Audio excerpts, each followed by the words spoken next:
때는 바야흐로 세상 곳곳에서 모험가들이 저마다의 모험담을 만들어내며 영웅이 되어가는 모험의 시대. 그리고 어느 날 곳곳에서 나타난 이 신비로운 문 너머에는 메이플 월드에선 볼 수 없었던 무시무시한 괴물들이 가득했습니다. 수많은 모험가가 게이트 안에서 죽어나갔지만 그 안에서 얻은 보상들은 모든 것을 감수할 만큼 강력한 아이템들이었기에 꿈이 있는 자들은 끊임없이 게이트로 향하게 되죠. 그리고 이곳은 어딘가 많이 익숙한 항구 도시 리스. 여기 갈매기만 봐도 미친 작화가 기대되는데요. 항구 도시에 도착한 레이븐과 워커, 그리고 여러 모험가들, 또 여기 어딘가 많이 익숙한 상점 상인들이 말을 걸어왔죠. 그렇게 이들은 게이트에 들어가고자 했고, 게이트에 들어가기 전까지 뭐가 있을지 알 수 없었기에 갑작스러운 변수에 대비하기 위해서 미끼 노예를 필요로 하는데요. 그렇게 가포르 상단이 운영하고 있는 고용시장에 가서 2명의 미끼 노예를 사게 됩니다. 그리고는 게이트로 입장하게 되죠. 게이트 속은 너무나도 신비로웠고 영화 아바타를 상기시키는 그런 배경이었습니다. 그렇게 모두가 숨죽인 채 걷고 있었는데 바로 뒤에서 몬스터들이 급습하여 위험한 상황에 처하게 되죠. 스킬을 사용하며 미끼들을 나무에 묶어 모험가들은 그 틈에 도망이나 치고 있죠. 그렇게 긴박한 상황에 탈출 게이트를 찾으러 향합니다. 그리고 여기 두려움에 숨도 제대로 쉬지 못하는 레이먼을 다독여주는데요. 하지만 그것도 잠시 괴물들에게 당하고 맙니다. 심지어 이들을 구해주다가 이 파티의 핵심 인물 워커마저 괴물들에게 당하게 되죠. 그렇게 곧이어 레이먼까지 위험한 상황에 빠지게 되는데 마침 그때 나타난 미끼 노예. 분명 모험가들이 노예들을 나무에 묶어 놓았었는데요. 어느새 나무 위에 올라가 있는 미끼 노예였죠. 그리고 도움을 요청하는 레이먼. 하지만 도와주기엔 이미 늦어 있었습니다. 그리고 곧바로 이 노예에게 향하는 괴물. 그런데 엄청난 힘으로 괴물을 한 번에 제압해버리죠. 사실 이 미끼 노예는 이 웹툰의 주인공 엘팜. 방금 전까지 이 주인공은 세상을 구하기 위해 드래곤의 왕 혼테일을 상대하고 있었습니다. 하지만 시그너스 기사단과 레지스탕스, 한때 희망이라 불렀던 영웅 모두 죽어버렸고 최후의 모험가 엘팜, 혼테일을 상대로 세 개의 머리에서 기껏 한 개뿐만 처리된 상황에 이미 죽기 일보 직전인 주인공. 마지막 힘을 쏟아내보았지만 이미 한계였습니다. 그렇게 주인공은 혼테일에게 결말을 맞이했어야 했죠. 하지만 바로 그때 누군가가 주인공을 깨웠고 과거로 돌아오게 되었습니다. 이곳은 바로 가포르 상단이 운영하고 있는 고용시장이었고 미끼 노예로 잡혀왔던 곳이었죠. 그렇게 다시 돌아와 미끼 노예였던 주인공 엘팜은 괴물들에 의해 죽은 모험가들이 떨군 장비들을 파밍했고 피냄새에 몰려온 괴물들, 그렇게 방금 파밍한 아이템들을 사용해가며 괴물들을 손쉽게 처리해나갑니다. 그렇게 게이트에서 홀로 살아온 미끼 노예를 보면 놀라워하는 사람들이었죠. 그리고 주인공은 같은 결말을 반복하지 않기 위해 곧장 노예 닥지를 때려갑니다. 그리고 노예가 홀로 살아왔다는 얘기는 가포르 상단 에비스에게까지 들리게 되고 그 노예가 1서클을 개방했다는 말과 모험가 등록을 원한다는 얘기를 전합니다. 이때 주인공이 과거 노예가 되었던 배경을 말씀드리자면 인간은 언제나 매소의 노예였던 이 시기에 돈을 빌리고 갚지 못하면 노동력으로 대체하여야 했습니다. 이런 시스템이 메이플 월드에 노예들을 만들었고 유일한 가족인 아버지가 병으로 쓰러진 날 아버지를 위해 가포르 상단에게 외상으로 구매한 약재 검은 이끼, 상단에서 이 검은 이끼의 값을 시세의 몇 배나 되는 100만 메소로 책정했고 엘팜은 100만 메소를 납기일에 맞춰 갚지 못하여 가포르 상단의 노예가 되었던 것이었죠. 이렇게 현재로 돌아와 이제는 대갚음을 해줄 시간입니다.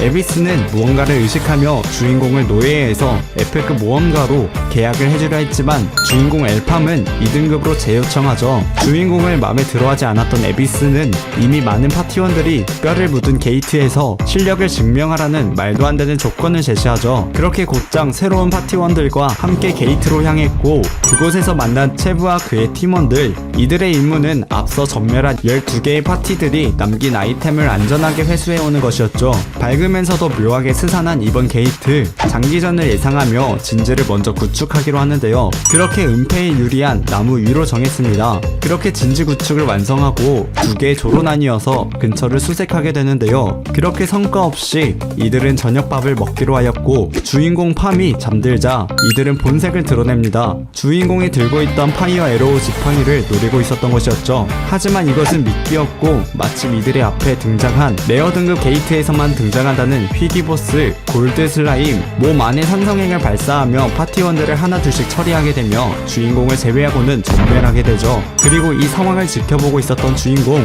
골드 슬라임에게 한 방 먹이고 성난 슬라임에게 과거 최고의 염력술사라는 칭호를 가졌던 만큼 엄청난 실력으로 머리 중앙에 있는 핵을 파괴하며 골드 슬라임을 처치하게 됩니다. 그리고 그 자리에서 의문의 빨간 구체를 드랍하게 되죠. 그렇게 다시 가포르 상단 에비스를 찾아가 모든 상황을 얘기하게 되는데요. 골드 슬라임에서 나온 마석을 흡수한 흔적을 보여주며 투서클의 자질이 되었음을 증명하죠. 그리고는 이를 보고 에비스는 주인공에게 자기와 함께 일한다면 2등급이 아닌 한 단계 더 높은 D등급으로 계약을 써주겠다고 합니다. 이 세상에서 모험가의 등급은 서클의 영향을 크게 받습니다. 서클은 곧 힘, 차이는 무서울 정도로 확연하게 나타났죠. 단기간에 노예에서 1서클 그리고 2서클까지 올라온 주인공 엘팜을 보고 에비스는 꼭 자기의 편으로 들여야겠다는 생각을 했던 것이었죠. 그리고 주인공이 갑자기 에비스에게 돈을 달라고 하는데요. 그렇게 돈을 들고 향한 곳은 바로 미끼 노예를 사고 파는 리스 엘력시장. 엘팜은 누군가를 찾아가죠. 이 남자는 바로 회개하기 전 포람의 영웅 아란의 첫 번째 제자이자 멸망의 시작을 알린 사건의 주범 영웅 살해자 디보. 최후의 날 이후 주인공과 함께 주목을 가장 많이 받았던 인물이라는데요. 그리고 주인공 엘팜은 전생에 디보에 대해 알고 있던 정보를 이용했습니다. 디보는 흑혈병에 걸린 여동생이 있었고 병을 치유하기 위해서는 돈을 필요로 하는 상황이었다는 것이죠. 그렇게 계약 기간은 1년, 수익은 7대3으로 노예가 아니라 동료로서 계약을 맺게 되는데요. 싸가지 없던 디보는 거액의 계약금과 노예 해방으로 누구보다 개처럼 뛰겠다고 다짐합니다. 그렇게 곧장 게이트로 향했고 회귀하기 전 디보의 실력을 알고 있던 주인공 엘팜은 디보에게 롱소드가 아닌 포람을 구매하여 손에 쥐어줍니다. 그리고 레드 등급에 8명의 입장 제한이 있는 게이트에 추가의 파티원 없이 단둘이서 가게 되었는데요. 그리고 바로 나타난 어딘가 많이 익숙한 스텀프. 이렇게 보니 조금 무섭기도 합니다. 쫄아있는 디보를 뒤로하고 실력을 보여주는 주인공 엘팜. 스텀프를 아주 장작으로 만들어버렸습니다. 그렇게 마석을 챙기고 다시 출발하죠. 그리고 주인공은 디보에게 성장할 수 있는 기회를 주는데요. 그렇게 홀로 9마리의 스텀프를 상대하게 됩니다. 평소에 롱소드만 사용했던 디보, 이번에 주인공 엘팜 때문에 포람을 사용하게 되어 본 실력을 발휘하지 못하는데요. 하지만 주인공은 디보가 포람이야말로 자신을 가장 강하게 만들어줄 무기라는 걸 스스로 깨닫게 될 거라고 확신하고 있었죠. 디보에게 재능의 여부 같은 건 의심할 필요조차 없었습니다. 왜냐하면 포람의 영웅 아란, 그녀의 제자로 선택받은 건 단 한 명 디보뿐이었기 때문이죠. 그렇게 몇 번 휘두른 무기 포람에서 뜻밖의 매력을 받게 됩니다. 사거리도 길었으며 위력도 셌죠. 오히려 검보다 편했고 서클 각성도 안 했는데 순식간에 요령을 터득하는 디보였습니다. 그리고 등장한 스텀피.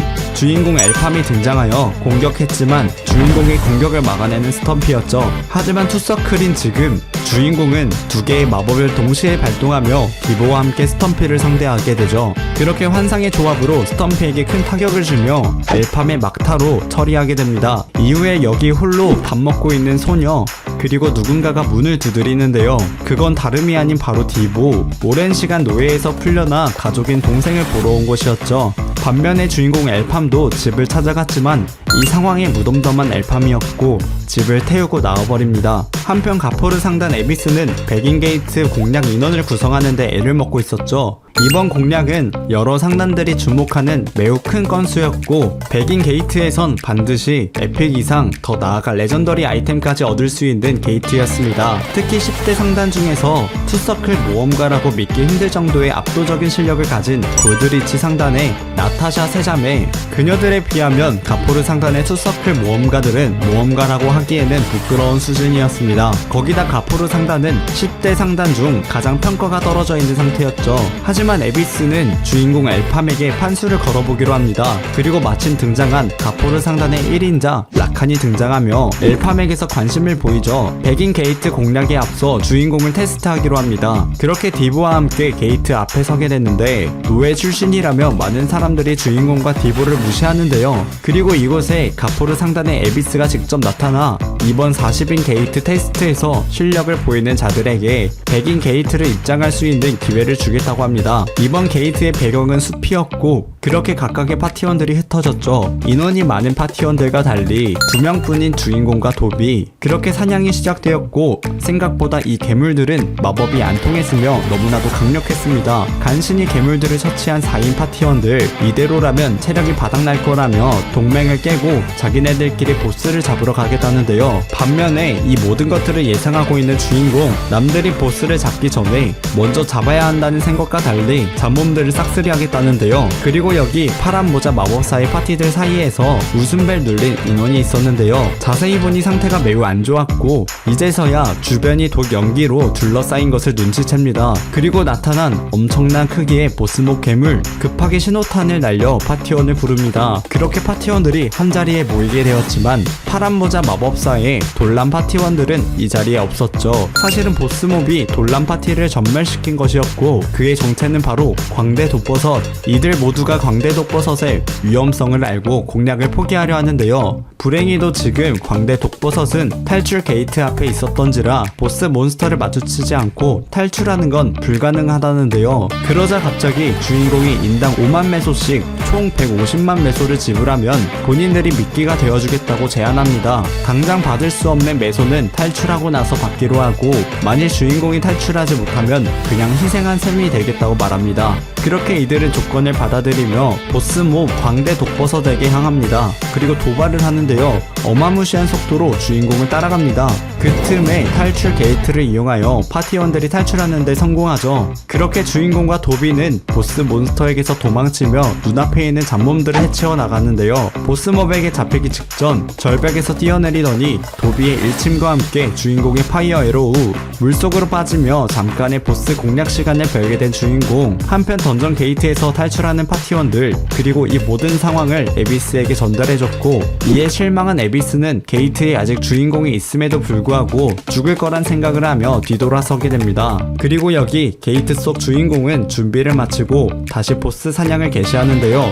이번 보스는 다른 몹들보다 빠르고 단단했습니다. 거기다가 독이라는 치명적인 요소까지 갖추고 있는 보스라 상대하기가 까다로웠죠. 이럴 땐 거리를 두고 압도적인 힘으로 공격하는 방법뿐이라고 생각합니다. 지금의 파이어 에로우는 그만한 힘을 내기 어려웠지만 염력을 이용해서 마법을 고속으로 회전시키며 마법의 관통력을 상승시키는 말도 안 되는 능력을 보여주죠. 그렇게 총알에서 영감을 얻어 만든 메이플월드에서 오직 주인공만 쓸 수 있는 리볼버, 살짝 빗맞았지만 효과는 엄청났습니다. 그리고 달려오는 보스 몬스터, 쿨타임 시간을 벌어주기 위해 도비가 합세했고 보스를 늪으로 유인하여 속도를 늦췄습니다. 마침 쿨타임이 다 채워진 리볼버 스킬을 사용하며 보스를 무력화시켰고 도비가 기세하며 다시 한 번의 리볼버 스킬로 보스를 처치합니다. 그렇게 게이트에서 나오자마자 가포르 상단에 찾아가는데요. 이에 라카는 엘팜을 보고 칭찬하며 가포르에 필요한 인재라고 말해줍니다. 그리고는 10대 상단이 함께하는 백인 게이트에서 실력을 보여줄 수 있겠냐라고 묻지만 주인공은 힘들겠다고 말합니다.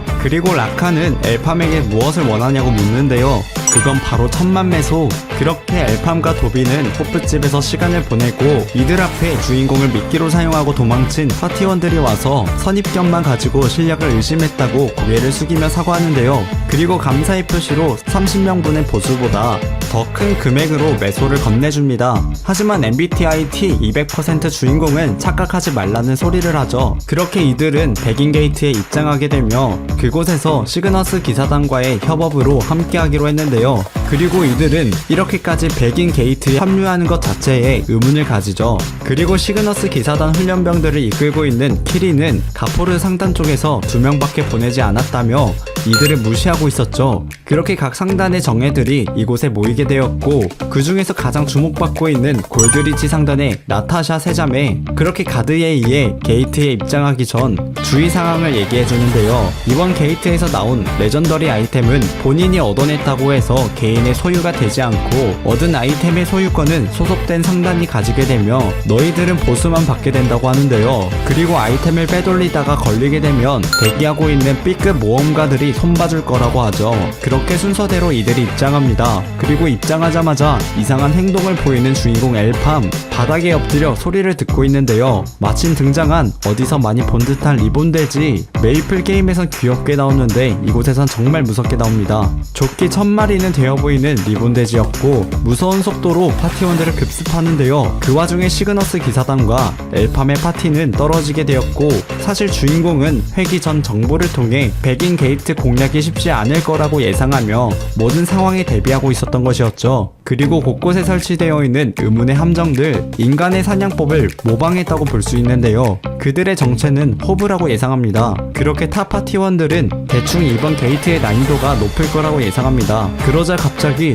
동료를 맺은 한 파티원이 뒤에서 암살을 해버리죠. 또 다른 곳에서도 이와 같은 상황이 일어나고 있었고, 그리고 이들은 이 모든 게 검은 마법사님을 위한 것이라고 합니다. 이들의 정체는 사람들의 눈을 피해 정체를 숨기고 뿌리를 길러 힘과 세력을 넓혀왔던 이들이었죠. 한편 주인공과 도비는 호브의 거점 앞까지 오게 되었습니다. 이들은 기본적으로 강력한 근력과 체력을 가져서 개체 하나하나가 상대하기 까다로웠죠. 그리고 일부 개체는 죽인 모험가들한테서 노획한 아이템을 사용하고 스킬도 사용하고 있었습니다. 그렇게 이들을 상대하게 되고, 하지만 주인공 엘팜은 도비가 혼자 싸우게 내버려 두었는데요. 그렇게 눈앞에 있는 호브들을 처치하고 잠시 숨을 돌립니다. 바로 그때 눈앞에 시그너스 기사단들이 잔인하게 쓰러져 있는 상황들을 보게 됩니다. 그리고 간신히 숨이 붙어있는 한 기사단, 이들은 호브에게 당한 것이 아니었고 내부에 섞여 있었던 트롤링을 한 자는 바로 시그너스 기사단장의 키리, 그리고 그녀가 검은 마법사의 추종자라고 말을 하는데요. 검은 마법사는 800년 전 초월자였던 그는 수많은 추종자들과 함께 메이플 월드를 위협했고, 그를 막기 위해 6 영웅이 나타났었습니다. 불리하던 전황은 검은 마법사와 영웅들이 함께 봉인되며 전세가 뒤바뀌게 되었었죠. 혼란에 빠진 추종자의 군대에게 연합군이 반격을 하게 되면서 검은 마법사의 추종자들은 완전히 사라졌었습니다. 하지만 현재 이 게이트 안에 몇몇의 추종자들이 숨어있다라는 뜻이었고, 이미 많은 피해자들이 발생했다는 것이었습니다. 그렇게 이들은 보스를 잡는 것이 아니라 키리를 먼저 잡아야겠다는 생각을 하게 되죠. 한편 검은 마법사의 추종자들이 한 곳에 모이게 되는데 이상하게 키리가 이들을 경계합니다. 그러더니 너희들은 누구냐라고 소리치죠. 그리고 여기 쓰러져 있던 기사단원을 부추기며 가고 있는 도비, 그리고 그 와중에 칼에 검은 검기를 두르는 기사단원 도비를 암살하려 하는데요. 이 상황에서 주인공이 도비를 구해줍니다. 사실 이 기사단원의 진짜 정체는 검은 마법사의 추종자였고, 사실 키리는 이 추종자를 제압했지만 추종자에게서 부하들을 다 잃고 홀로 게이트를 서성이고 있었던 것이었죠. 그렇게 도비가 키리를 찾아내 도움을 주게 됩니다. 압도적인 힘으로 상대하며 보다 못한 추종자의 팀장에 나서는데요. 그리고 주인공이 사용하는 스킬 파이어 에로우를 사용합니다. 위험한 순간 주인공이 나타나 이들을 구해주는데, 하지만 마무리는 하지 않고 그대로 놓아주게 되죠. 그 이유는 이 남자가 주인공보다 강했다고 생각했기 때문인데요. 아무래도 모종의 수단으로 스킬을 강화했다고 생각합니다. 그리고 얼마 후 다시 검은 마법사의 추종자들을 마주칩니다. 이제는 1대1로 본격적인 대결을 하려 하는데 의문의 마법으로 파이어 에로우의 힘을 높였지만 주인공의 리볼버 앞에서 당하고 맙니다. 그리고 주인공 엘팜의 실력을 인정하는 추종자였죠. 하지만 추종자의 비장의 스킬 포이즌 브레스로 주인공은 30분 정도 움직일 수 없게 되었죠. 그렇게 대결에서 이겼다고 생각한 추종자에게 펀치를 날려버리고 이어서 연타를 이어나가는데요. 그리고 파이어 에로우까지. 그렇게 추종자의 팔을 없앴습니다. 하지만 플레임 오브 스킬로 한순간에 주인공을 제압해버렸죠. 그리고 추종자 역시 큰 피해를 입게 되었습니다. 하지만 바로 그때 다시 죽지 않고 나타난 주인공 엘팜.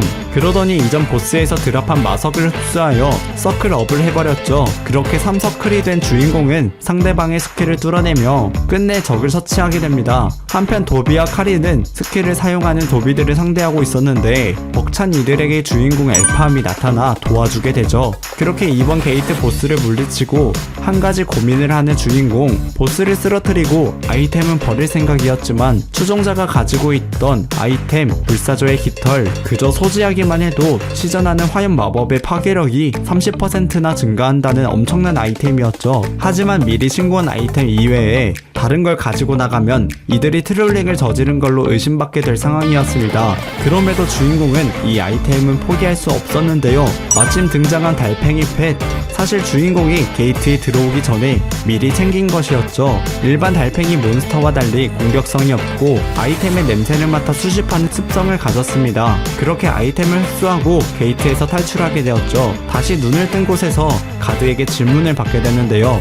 이번 게이트, 각 상단의 에이스들로만 꾸려진 게이트 공략에서 가포르 소속이었던 주인공 파티들만 생존했고 나머지는 모두 전멸했죠. 그리고 주인공은 미래의 추종자들을 확실히 잡기 위해 당장은 게이트 안에서 트롤링했던 검은 마법사 추종자의 존재를 숨기죠. 그렇게 서서히 드러나는 검은 마법사의 흑막들. 누가 봐도 엄청 쌀 것 같은 이 남자는 주인공 엘팜을 찾으러 가겠다는데요.